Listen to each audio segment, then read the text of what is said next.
ഭയങ്കര തലവേദന. നിന്നൊരു കാര്യം ചെയ്യും വരുമ്പോ ഡോക്ടറെ കണ്ടിട്ടോ. അതിന്റെ ആവശ്യമൊന്നുമില്ല, ഒരു പാരസെറ്റമോൾ കഴിച്ചാൽ മതി. അടിപൊളി.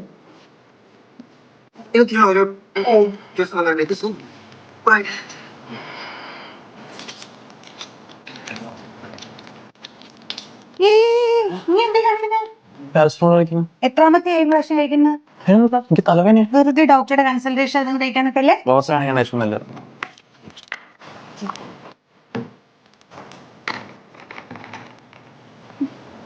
അപ്പൊ ഇതുപോലൊക്കെ തന്നെ ആയിരിക്കും നമ്മൾ എപ്പോഴല്ലേ ഡോക്ടറുടെ കൺസൾട്ടേഷൻ ഒന്നും ഇല്ലെങ്കിലും നമുക്ക് ചെറിയ അസുഖമല്ലേ, നമുക്ക് പാരസെറ്റമോൾ കഴിച്ചാൽ മാറുന്നു പറയുന്നവരാണെങ്കിൽ 8ന്റെ പണി നിങ്ങളുടെ പിന്നാലെ വരുന്നുണ്ട്.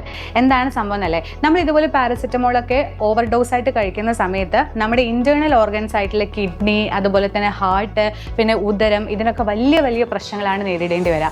ശരിക്കും നമ്മുടെ പാരസെറ്റമോൾ കഴിക്കുന്നതിൻ്റെ ഒരു കറക്റ്റ് ഒരു അളവുണ്ട്. ഇപ്പം നിങ്ങളൊരു 1 കിലോഗ്രാം ഭാരമുള്ള ഒരാളാണെന്നുണ്ടെങ്കിൽ 10 to 15 മില്ലിഗ്രാം മാത്രമേ നമ്മൾ കഴിക്കാൻ വേണ്ടിയിട്ട് പാടുള്ളൂ. അതും അതിനൊരു ഇടവേളൊക്കെ കൊടുത്തു കഴിഞ്ഞതിന് ശേഷമാണ് നിങ്ങൾ കഴിക്കാൻ പാടുക. അപ്പോൾ നിങ്ങളൊരു ഹെൽത്തി ബോഡി ഉള്ള ഒരാളാണെന്നുണ്ടെങ്കിൽ കറക്റ്റ് അതിനൊരു അളവുണ്ട്. ആ അളവിൽ കൂടുതൽ നമ്മൾ കഴിച്ചു കഴിഞ്ഞാൽ നമുക്ക് വലിയ പ്രശ്നങ്ങൾ ഉണ്ടാക്കും. അതുപോലെ തന്നെ ഇതിൻ്റെ പിന്നോടിയായിട്ട് നിങ്ങൾക്ക് ഫ്രീ ആയിട്ട് കിട്ടുന്ന ഒരുപാട് അസുഖങ്ങളുണ്ട്. നമുക്ക് കിഡ്നി ഫെയിലിയർ സംഭവിക്കാം, ബ്ലഡ് പ്രഷറിൻ്റെ കേസിൽ പ്രശ്നങ്ങൾ വരാം, പെപ്റ്റിക് അൾസറിന് കാരണമാവാം. ഇങ്ങനെ അസുഖങ്ങൾ ഫ്രീ ആയിട്ട് കിട്ടാൻ ഈ ഒരൊറ്റ പാരസെറ്റമോളിൻ്റെ കാര്യം മതി. അപ്പോൾ നമ്മൾ എന്ത് ചെയ്യുക, എപ്പോഴും നിങ്ങൾ ആലോചിക്കുക, നമ്മൾ കഴിക്കുന്ന സമയത്ത് ഏത് മരുന്ന് നിങ്ങൾ കഴിച്ചോ അത് കഴിക്കുന്ന സമയത്ത് നമ്മൾ വെറുതെ നമ്മുടേതായിട്ടുള്ള രീതിയിൽ കഴിക്കാതെ നമ്മൾ ഡോക്ടറിന്റെ കൺസൾട്ടേഷനോട് കൂടി മാത്രം എന്ത് ചെയ്യുക, മരുന്നുകൾ കഴിക്കാൻ വേണ്ടിയിട്ട് ശ്രമിക്കാം. ഭയങ്കര തലവേദന, ഒരു പാരസെറ്റമോൾ ഉണ്ടാവും.